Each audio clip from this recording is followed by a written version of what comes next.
Taking anything an NFL GM says about a draft prospect at face value is a mistake this time of year.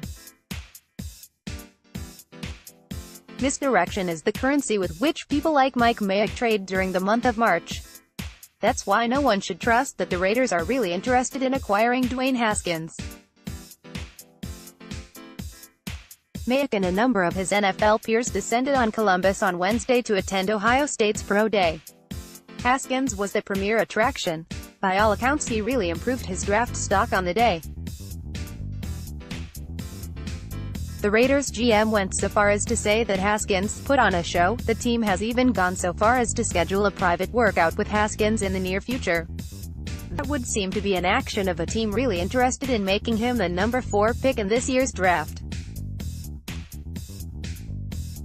That's exactly what Mayock, head coach Jon Gruden and the rest of the Raiders brain trust want the rest of the NFL to think.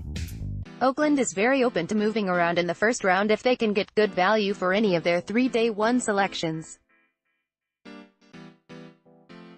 The hope is that a quarterback-hungry team might elect to make them a massive offer to move up to No. 4 to get their hands on Haskins. History shows this tactic might work out really well for the Raiders. The list of teams willing to pay massive sums to position themselves to take potential franchise quarterbacks in the draft includes almost every franchise in the league. Just last season the Jets paid a heavy price to move up to take Sam Darnold. Haskins occupies a similar place in this year's draft class that Darnold did in last year's group. Specifically, the Raiders want to pressure the other teams scheduling private workouts with Haskins. To date, the Dolphins, Giants, Redskins and Broncos all have visits set up with the former Buckeyes standout.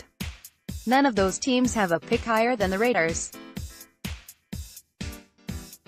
If Oakland can convince one of those front offices they really do want to take the signal caller at No. 4, they might be able to extract a serious asset to swap first-rounders with them. It's not out of the question that the Raiders could acquire another future first-rounder in that type of deal. Next, 5 reasons the Raiders' trade for Antonio Brown was terrible. Given the quantity of holes on the Oakland roster, they could really benefit from adding additional picks.